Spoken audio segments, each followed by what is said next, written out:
Line is one of the main elements of art, and I would like to show you a wide range of lines. Before I begin, I want to show you some art materials that would come in handy when you're trying out different lines. So here I have a set of drawing pencils that vary in hardness and softness.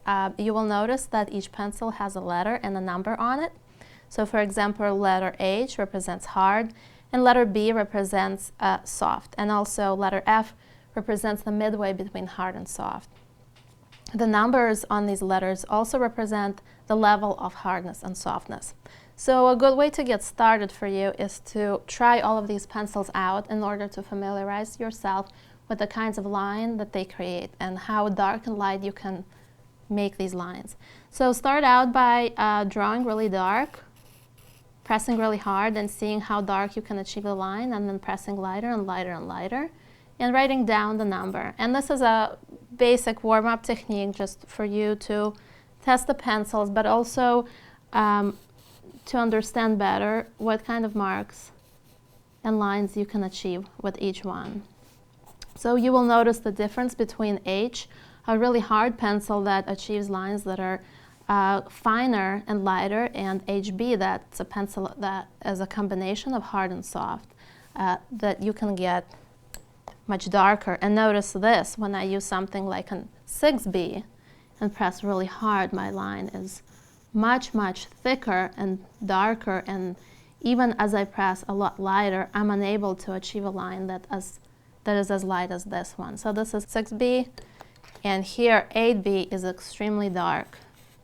And this kind of pencil is really great to use for areas where you need really dark shadow, for example, 8B. And you can try all of them out for yourself and see which ones you like the most.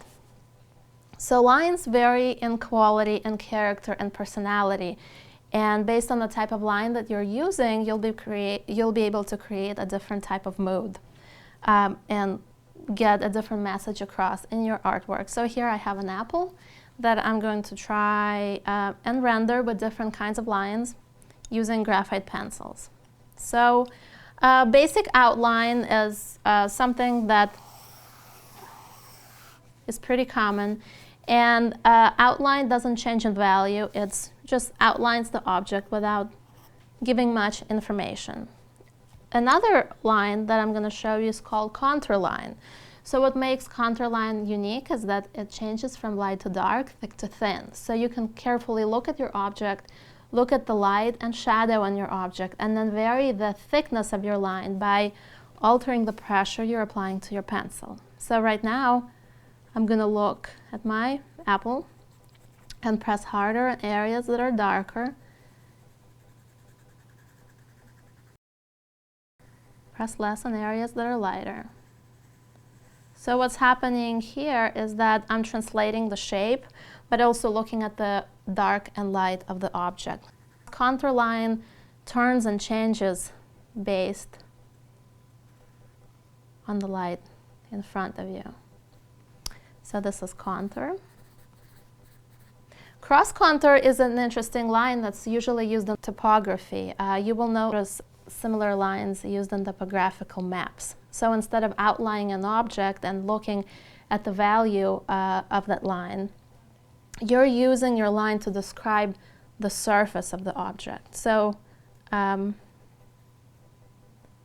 going to look here and imagine that I'm almost drawing on the surface of the apple.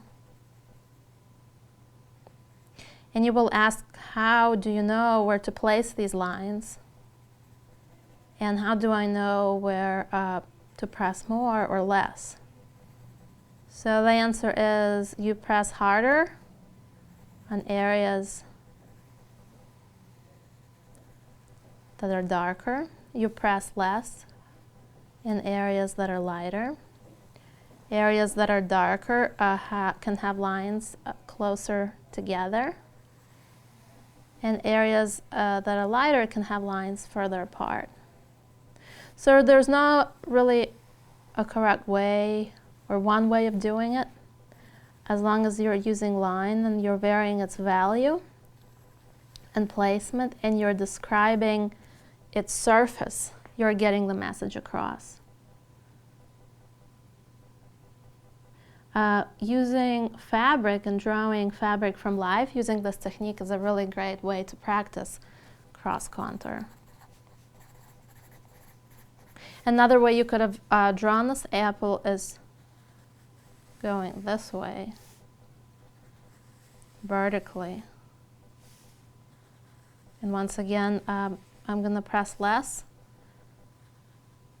for areas that are lighter and press more for areas that are darker.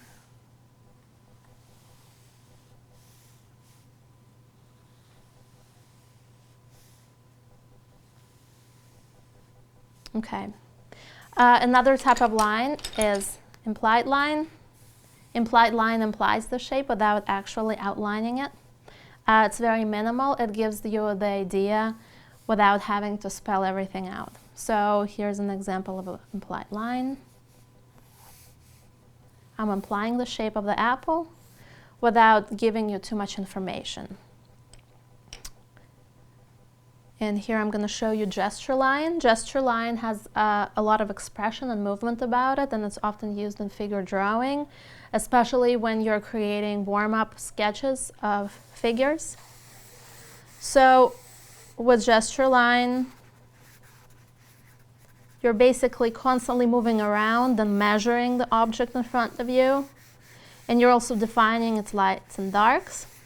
So darker areas will get more dense lines where I will press harder. And lighter areas will get less lines where I don't press as hard. So this is gesture. And now I'm going to show you similar lines achieved with a charcoal pencil. So the effect will be slightly different from that of a graphite pencil. So this is my contour example. You will notice that I'm varying my line by pressing less or more depending on the lighting of the apple in front of me. Same would go for cross contour. You can see how dark you can get it with your charcoal pencil, which you can also play around with in the beginning just to get a better sense of the medium. Here's my example of implied line.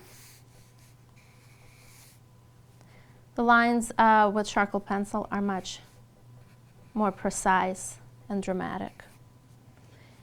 And let's see, now I'm going to show you a quick example of implied line. Also, it can be called calligraphic line since it's very similar to calligraphy, using black India ink and a brush. This can be a lot more elegant here and at the same time minimal. And you can also play around with gesture and the brush. It's a lot more spontaneous here. Now you can go ahead and try your own approaches to different types of lines and mediums.